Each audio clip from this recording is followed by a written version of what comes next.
I use Facebook, Twitter, and Instagram. Facebook, Twitter. I use Facebook and Twitter.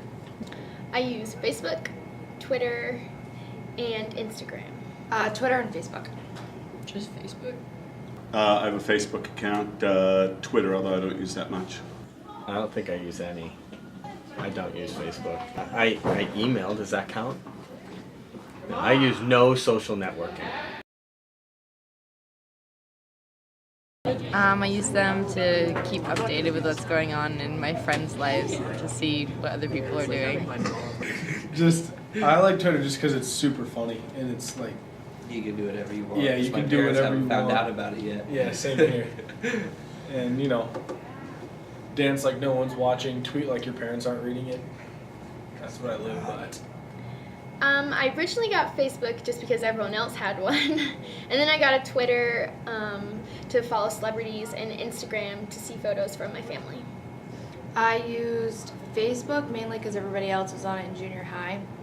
And then Twitter, I kind of got into to follow celebrities and because people say some ridiculous things on there that are kind of funny.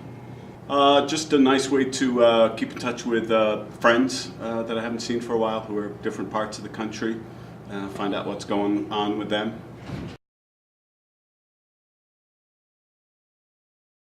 Yeah, I definitely have. I don't post anything that colleges could take wrong or anything like that because I don't want to be unaccepted by any pictures or things that my friends would post or anything like that. On Facebook, yes. Yeah, on Facebook. Definitely. I'm really careful about, if I want to say something that you need to swear or something, I'll, put a couple weird symbols in. And Twitter, not so much. Not at all. Not at all, actually. Definitely, I filter what I'm going to post on Facebook. Everyone talks about that. Twitter's a little different. You can kind of post anything you want and no one will really say anything. And Instagram, it's photos, so definitely a filter with what goes on there.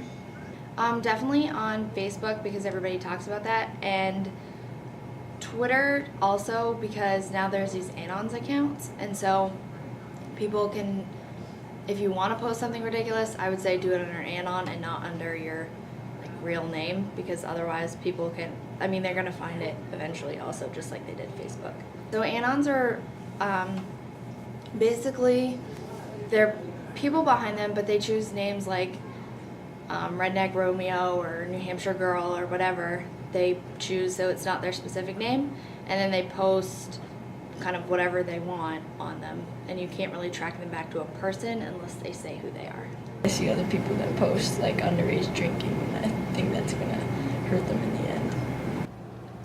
Yeah, I think they should. We're sort of in an oversharing society now, and all that stuff is permanent. I'm kind of glad that wasn't around when I was a kid, because there'd probably be stuff there I wouldn't want up there. So I kind of worry about that, but I think it's becoming a social norm, so I think people will be, in the future, less worried about that. They'll realize that it was something that happened a while ago and not be so bent out of shape about it as people can get right now. We're in that transition part, so that's why it's tough. Absolutely. I think now, not only colleges, but definitely jobs are looking at the Facebook and all the social networking. And I think it influences who they hire and how they promote people within. My privacy settings, I think, are friends of friends on Facebook. I don't think I have. I don't know what my privacy settings are really. My dad maybe switched mine around once. Oh. I don't even know what they are. Uncle Dad. Friends of friends on Facebook can see what I post, and on Twitter, everyone can see what I post. On Facebook, they are, I want to say only my friends, but with the 18-year-old thing, I think it changed. And on Twitter, anybody can see it. I think everything's said, so just the friends that I've approved can see the stuff that I have on.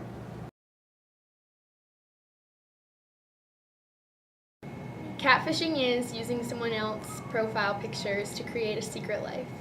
When you pretend to be somebody else on the internet and it's a big hoax, like Teo.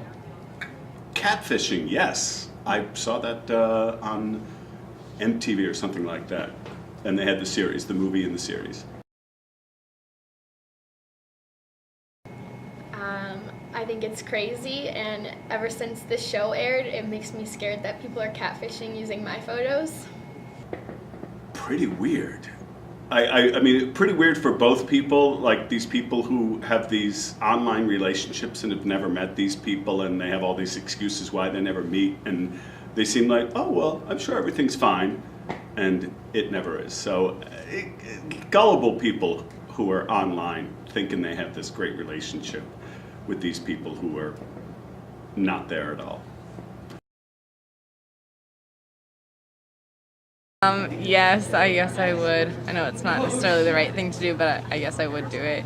No, I would not talk to anybody that I don't know on the internet. No. I feel like everybody talks to somebody they don't know online on Twitter, but it's not really a conversation, it's more of a reply to something else they've said. So not specifically, I guess. Yeah, I talked to him, but I'd be really careful about what I said.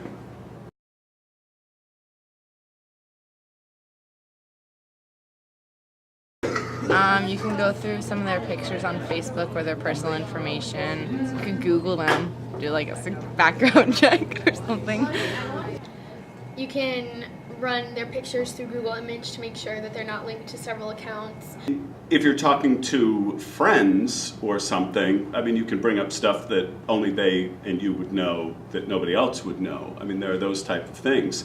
Otherwise, if you're talking to someone, I think you have to go under the assumption that they could be anybody, and don't take anybody on face value unless you really know them. Well, I think you got to know that chances are, or you got a high probability that they're not being truthful. I just never understood the fact that why people would try to interact with people they don't know when there's so many people that they can interact to in person. I think if it's used correctly, it's a positive thing because you're able to like connect with your friends. Like one of my friends lives across the world, so it's easier to connect with her with the social networking sites and everything. But if it's used incorrectly, it can definitely have a negative impact on people's lives. There can be a lot of drama that's caused on them if people take things the wrong way or post things other people don't want. Yeah, also if like one of your friends posts something and you don't want people to see that, that can cause problems as well. Positive. Yeah, mostly positive. There's some negative that comes Yeah. out of it. Makes people talk less. Yeah, that and stupid stuff like people like can't say they have a problem with somebody and they can't say it to somebody's face, so they start a huge fight on Facebook and then it I love becomes. Facebook fights. Yeah, they're quite entertaining because I'm never in them. No negatives there. But they're funny, but it's A lot of the times I it gets old. try to get Facebook fights going. I think it's a positive thing because it keeps you linked to your friends and family who you wouldn't be able to talk to as much. But it does have its drawbacks, and you definitely need to make sure you protect yourself from strangers and people that you don't want seeing your things. It can cause drama if you post something and someone thinks it's about them. It can cause a fight even if it's not about them. And it also spreads rumors a lot faster. I think it's positive overall because you can stay in contact with friends and family, mostly family for me because mine's in Kentucky. And it's entertaining. You can definitely end up talking to people you don't know. There's stories about that all the time. But also everything just travels faster on Facebook or Twitter. So anything you say that you might not think is going to get around to someone and they could misinterpret it and then it's just drama. I think it depends how you use it. I mean, just like anything, I think it can be a positive thing for a lot of people. It can get you in contact with people that you haven't known. It can give you a sense of community. If you don't have one, it can let you sort of move out of your own circle into kind of the circle of the world, really. So it can get you connected that way. I think that's a good side. I think the things that are good are also the things that are bad. It can have you focus on imaginary things and people who might or might not exist or who might be far away from where you are and who you are, and keep you isolated from the people who are right there. So I think it's really all how you use it. You know, I don't think you can say that it's this or the other. It's just a tool, and it's all how you use it. I mean, as a teacher, social networking is just because it's so new, it's so kind of weird as to what we can do with it and what we should do with it. I know at the school here, you can't get on Facebook at school. They recently closed Instagram, so you can't do that. I don't know. I don't know whether some of that is real and they should do that just because of, you know, rumors, he said, she said on Facebook, and how quickly that goes around to school.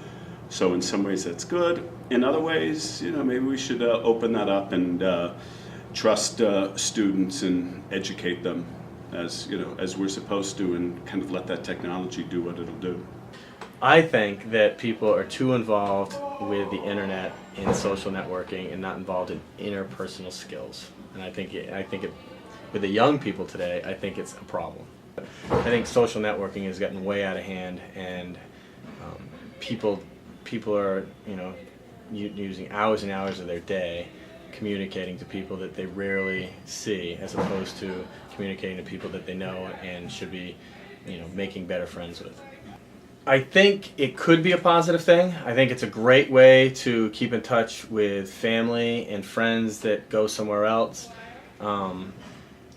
But I think it has become negative to most people, because I think that's what they do when they come home. They turn that on and they just surf the internet and really interact with people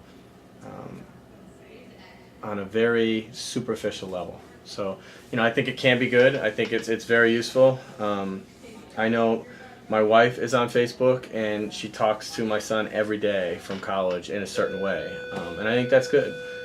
But I've never been a proponent to being on Facebook. I think if you're important enough to me, then I'm going to get in touch with you by either calling you or having a face-to-face conversation.